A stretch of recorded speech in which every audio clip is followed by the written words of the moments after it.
भारत के स्वतंत्रता संग्राम की कई गाथाएं इतिहास के स्वर्ण पन्नों पर लिखित है।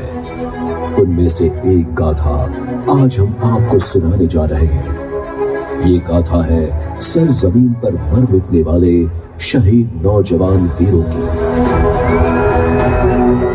1920 में भारत के राष्ट्रपिता महात्मा गांधी जी ने अंग्रेजों के खिलाफ असहयोग का आंदोलन छेड़ दिया, जिसे भारत की आम जनता के साथ युवाओं का भी समर्थन बहुत बड़े पैमाने पर है। इस आंदोलन ने काफी युवाओं को स्वतंत्रता संग्राम में शरीक होने के लिए प्रेरित किया था। किंतु 4 फरवरी 1922 को गोरखपुर के चौरी चौरा में कुछ युवा क्रांतिकारियों ने पुलिस स्टेशन में आग लगा दी, जिसमें 22 पुलिसकर्मियों की मौत हो गई। इस घटना से व्यथित होकर गांधी जी ने असहयोग का आंदोलन वापस ले लिया।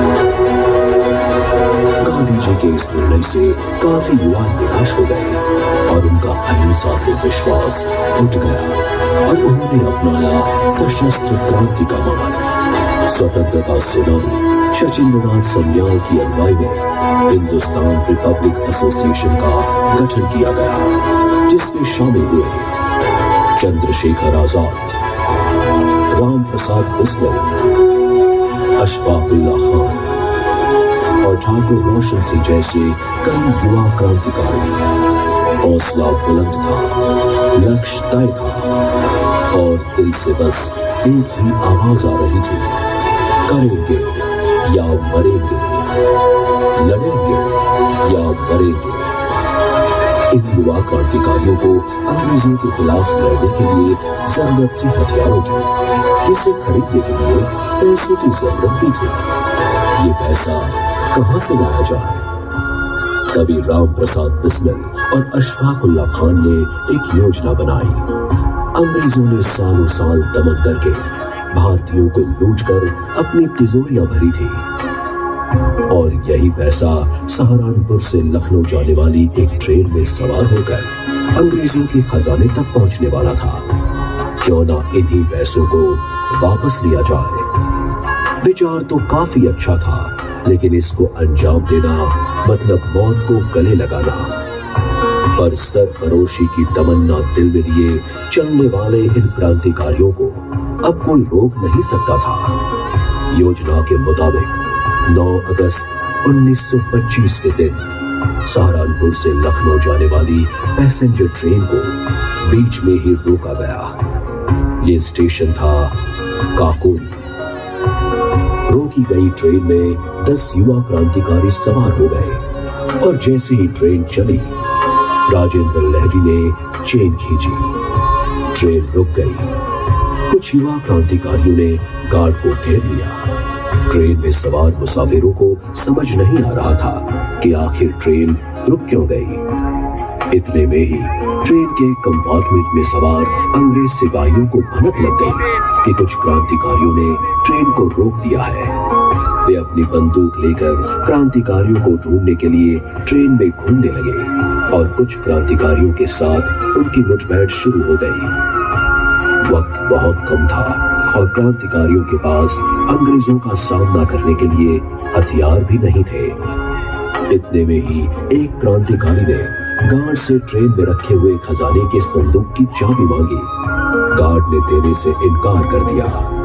तभी चंद्रशेखर आजाद और अन्य क्रांतिकारी मिलकर उस संदूक को हथौड़ी मारकर तोड़ने लगे। इस आवाज को सुनकर अंग्रेज सिपाहियों ने गोलीबारी करना शुरू कर दिया।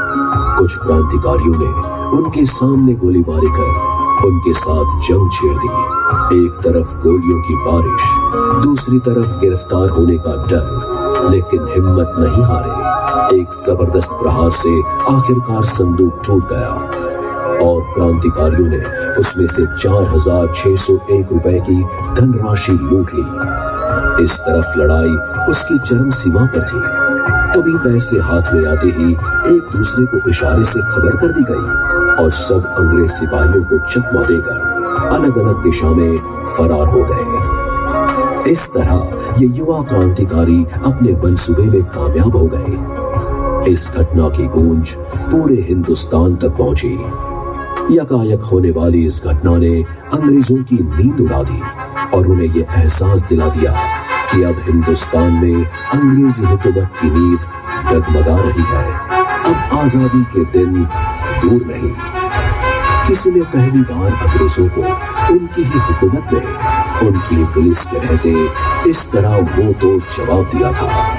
गुस्साई हुई अंग्रेजी हुकूमत ने छापे और गिरफ्तारियां शुरू कर दी और दिसंबर 1927 को 50 लोगों को गिरफ्तार कर लिया गया, जिसमें से इस घटना को अंजाम देने वाले 4 क्रांतिकारियों को दिसंबर 1927 में फांसी दी गई। इसमें शामिल थे राम प्रसाद बिस्मिल, अशफाक उल्लाह खान, ठाकुर रोशन सिंह और राजेंद्र नाथ। कुछ साल बाद चंद्रशेखर आजाद अल्फ्रेड पार्क में अंग्रेजों से लड़ते लड़ते शहीद हो गए। आजादी के आंदोलन की तवारीख में यह कदम काफी महत्वपूर्ण साबित हुआ। इससे पहले अंग्रेजों को इस तरह किसी ने ललकारा नहीं था। स्वतंत्र संग्राम की इस महत्वपूर्ण घटना को इतिहास के पन्नों पर लिखा तो गया, लेकिन अंग्रेजों ने इसे नाम दिया काकोरी कांड।